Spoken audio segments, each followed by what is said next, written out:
Right. Hi, guys. So I decided I'd try something different today. I'm going to do a live stream of my first episode where I'm sharing with you my 2020 sewing goal number one, which is to sew with vintage Burda in 2020. Hence, hashtag sew vintage Burda 2020. Okay, so I decided to start off with the earliest issues of Burda that I have somehow managed to locate on eBay.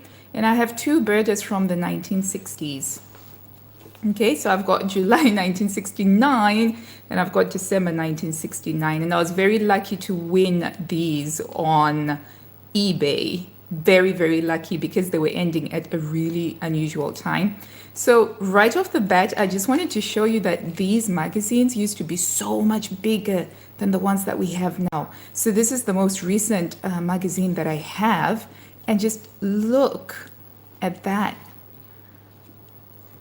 They were so much bigger. Okay, so apart from the fact that they were much bigger, these ones also have recipes and things to do with the household and stuff like that. And so it's quite interesting. So I'm just going to do a browse through of the July one. It wasn't necessarily my favorite. One that I wanted to get at the time based on what was available on eBay at the time, but it was the one that I actually could afford because they are quite expensive to get the vintage ones, which is why I don't like to ruin my pattern sheets because I imagine that one day my kids will be able to use them. Okay, so here we go. This is a German one, by the way. Yeah, so it will be in German. And so there's a letter here from Anne Burda, the iconic creator of Burda magazine. And here we go. First off, we've got a simple top dress, tunic style. I like the banded bands and the neckline. And you can see on there, it shows you what size is available in. So this one is available in a 36, a 38, 40, and a 42. And it tells you on there which pattern sheet you can find it on. But no line drawings. You get the line drawings later on. Yeah, so you have that. And then check out these 60s style dresses. So you've got this one which has got a box pleat and the center front pleat.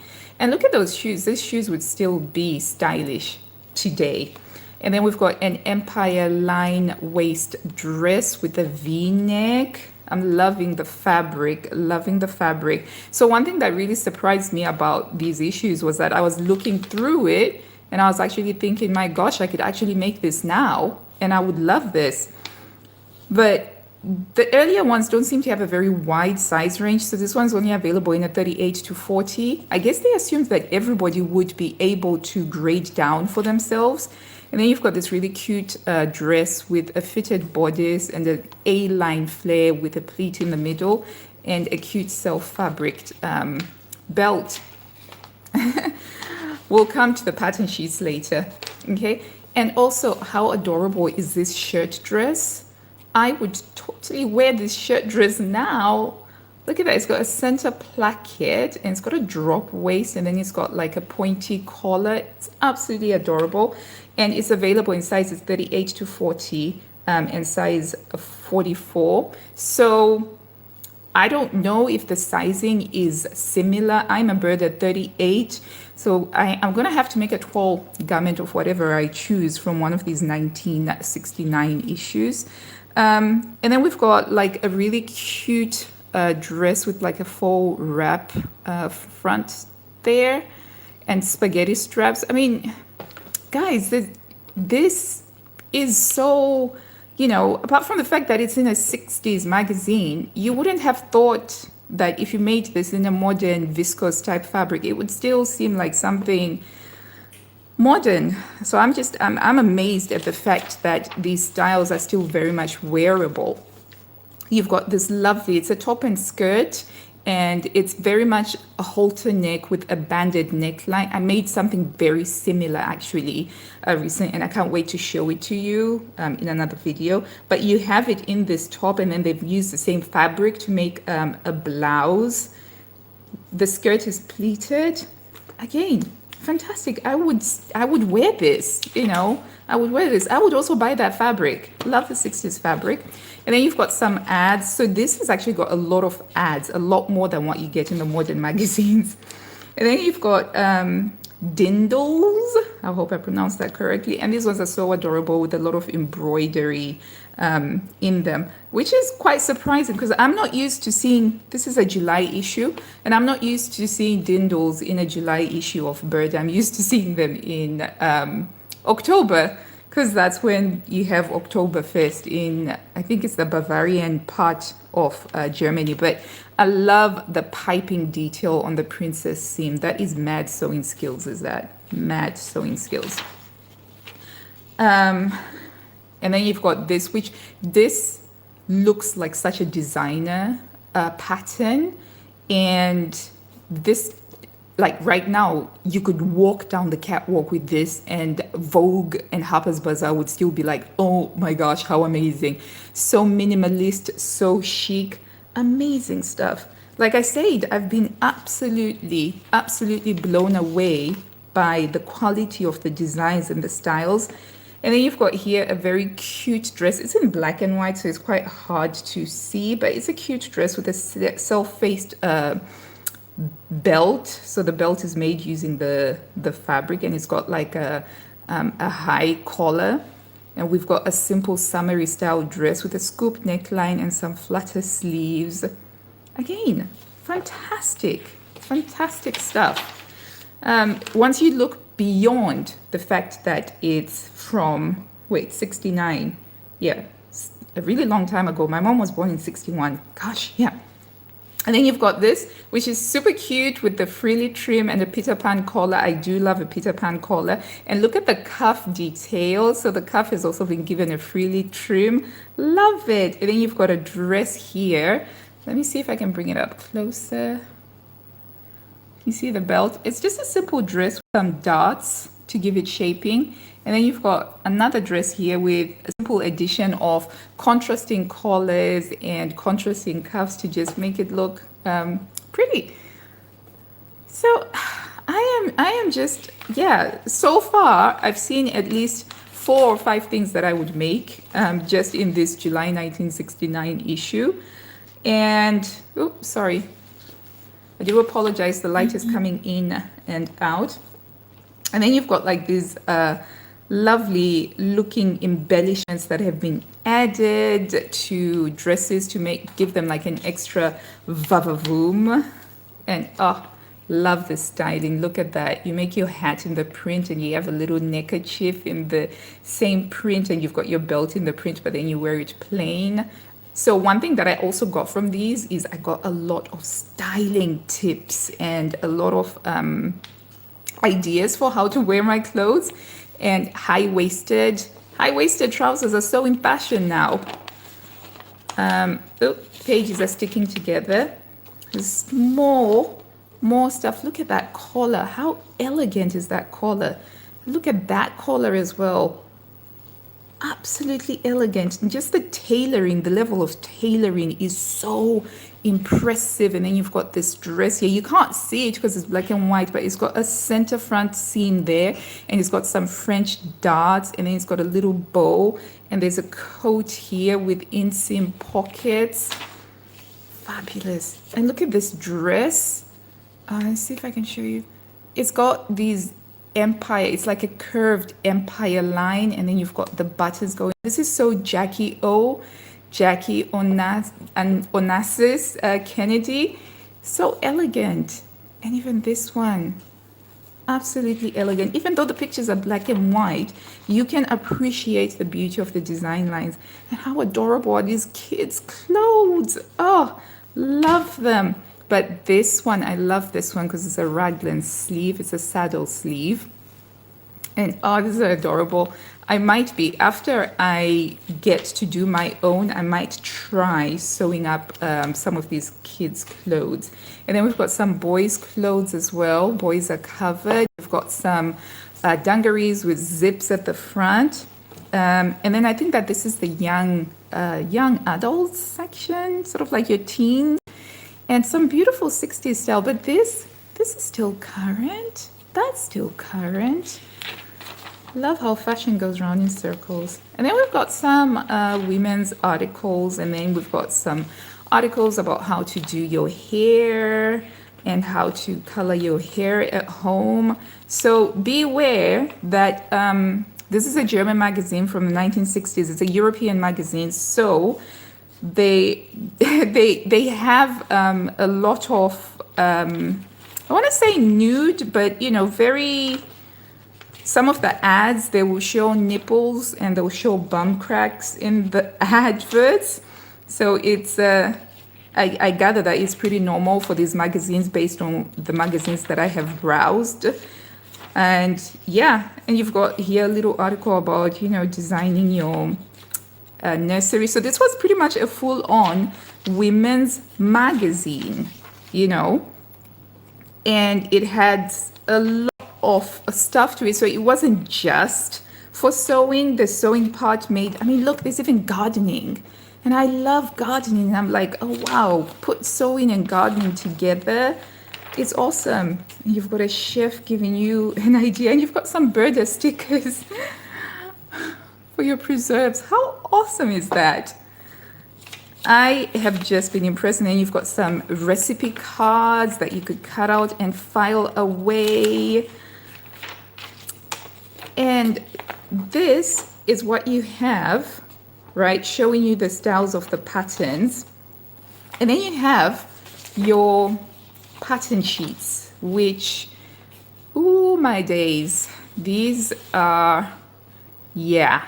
So yeah, I'm gonna be having to use my erasable highlighters because these are very dense.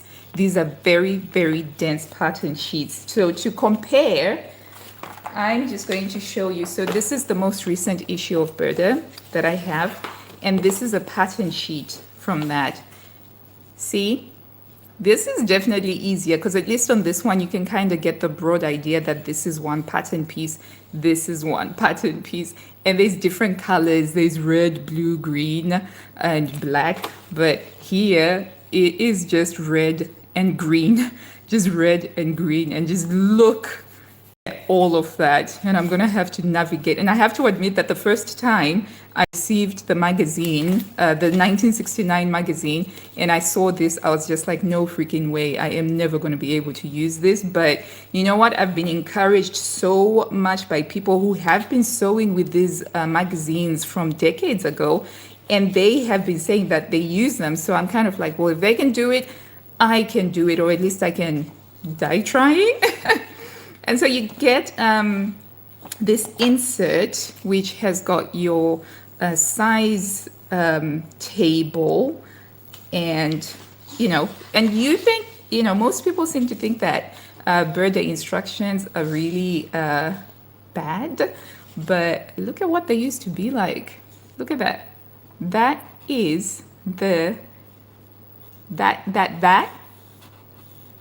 is telling you how to sew that dress. Just this here. Let me just give you something to scale it with. This is a pen, normal size pen. Look at that. And these are your instructions. And you have to figure it out for yourself. When you compare to modern day Burda, right, you get, let me just show you. Look at that. This is the instructions for one pattern. Yeah.